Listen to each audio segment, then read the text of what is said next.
Saya Didiko, handphone ini benar-benar sangat nge-hype banget. Dan sampai saat ini banyak banget yang masih penasaran dengan Infinix GT 10 Pro ini. Dan kali ini gua pengen bahas secara tuntas untuk Infinix GT 10 Pro ini. Dan menurut saya handphone ini ada sesuatu yang salah dengan softwarenya. Dan baru ketemu ketika pada saat saya bikin video comparison antara dengan Infinix Zero 30 5G. Karena kemarin kan banyak banget yang penasaran untuk gamingnya lebih worth it Infinix Zero 30 5G atau Infinix GT 10 Pro. Dan untuk video itu akan gue bahas di satu video terpisah. Kali ini kita akan bahas lebih spesifik untuk Infinix GT 10 Pro ini. Karena kemarin selama saya tes, selama saya compare, ternyata ada yang salah dengan handphone ini, yaitu di bagian limit performanya. Jadi ceritanya kemarin kan gue tes Antutu 5 kali berturut-turut menggunakan Infinix GT 10 Pro ini dengan Infinix Zero 30 5G. Karena gue pengen cari tahu stabilnya lebih bagus yang mana. Dan misalnya kalau pakai Antutu itu enak banget guys, karena ada angkanya. Dan di sini gue kasih lihat untuk skor Antutunya selama 5 kali berturut-turut. Dan untuk screenshot yang pertama ini itu suhunya gue tes dari suhu 32,4.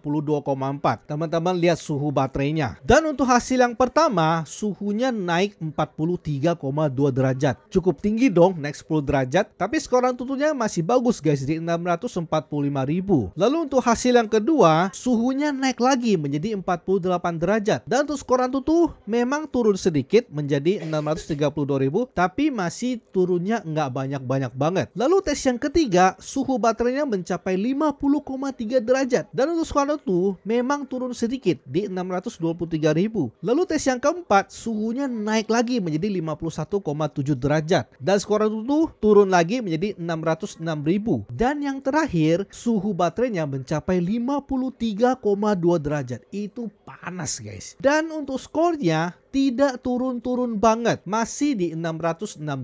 Kalau teman-teman lihat dari yang pertama di 645.000 menjadi 606.000, itu bahkan turunnya tidak mencapai 10%. Tetapi sayangnya ketika saya ajak main game, kenyataannya tidak seperti itu guys. Kenapa Infinix melimit suhunya ketika pada saat main game, sedangkan ketika tes Antutu itu kelihatan tidak ada limit suhunya. Di sini saya tes main Genshin Impact sebanyak 2 kali dengan settingan yang berbeda. Untuk settingan yang pertama saya mainnya di medium 60 fps dan saya tidak pakai gaming mode. Dan bisa teman-teman lihat suhunya di 34,9, ini posisi masih adem banget. Dan di sini gue mainnya itu di domain Inazuma. Jadi sekalian gue hunting artefak dan kita bisa mendapatkan gameplay yang sama. Dan itu harusnya valid banget karena kita di tempat yang sama, lawan monster yang sama. Dan di sini gua cukup kecewa ketika suhu baterai menginjak 42 derajat itu sudah mengalami gejala throttling guys. Kenapa pas tes Antutu sampai 53 derajat saja performanya nggak turun-turun banget, sedangkan ketika main game itu sudah mengalami gejala throttling guys. Bisa teman-teman lihat tuh, bahkan drop sampai 22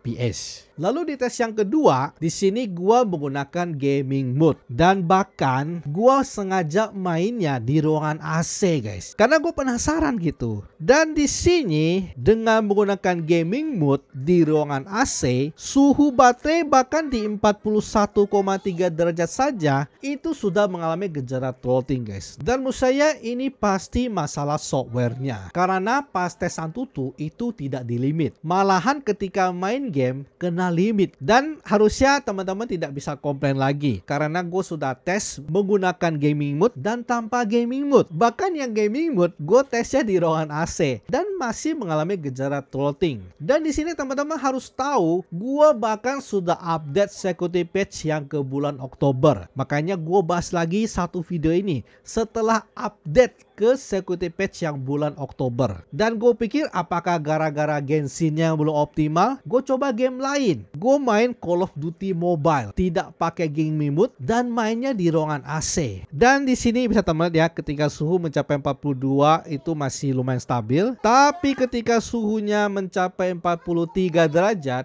itu sudah mengalami gejala throttling. Dan selama main di dalam ruangan AC bahkan suhunya bisa mencapai 44,5 derajat. Dan di sini gue kasih lihat untuk FPS meternya selama gue main ya. Jadi bisa teman-teman lihat ya, setelah main 10 menit mengalami gejala throttling. Teman-teman lihat aja itu. Naik turun kan. Itu yang Call of Duty Mobile. Lalu yang Genshin Impact nih. Di sini bisa teman-teman kan dia kayak ada turunan tajam, itu loading. Loading ketika masuk domain. Jadi itu gue battle di domainnya itu berkali-kali guys ya. Setiap ada turunan itu loading masuk ke domain lagi. Dan ini ketika masuk ke menit ke-6 itu sudah mengalami gejala throttling. Ketika suhu baterainya bahkan cuman di 41 derajat guys. Untuk FPS meter yang pakai gaming mode di ruangan AC. Lalu yang satu lagi ini yang 14 menit, ini gua tes tidak pakai gaming mode dan tidak di ruangan AC. Dan di sini dia bahkan baru mengalami gejala throttling ketika menit ke-8. Jadi makanya di sini saya sempat bilang kalau main game pakai Infinix tidak pakai gaming mode itu bahkan lebih baik dibandingkan ketika pakai gaming mode. Dan sudah pasti itu ada yang salah dengan gaming mode-nya. Dan barangkali mungkin di update yang November, Desember ya, mungkin barangkali di Android 14 ya, semoga saja benar-benar dibuka untuk limit suhunya ketika main game. By the way, segi saja untuk Infinix GT Pro ini untuk bagian performanya. Saya rasa ini sudah jelas banget, sudah detail banget. Harusnya teman-teman bisa mendapatkan gambaran ya terhadap handphone ini. Jadi menurut gua handphone ini ada yang salah dengan softwarenya. Semoga bisa ke fix. Terima kasih buat teman-teman yang sudah nonton video ini. Like kalau teman-teman suka video ini, share jika video ini bermanfaat. Kita akan ketemu lagi di video selanjutnya. Salam throttling.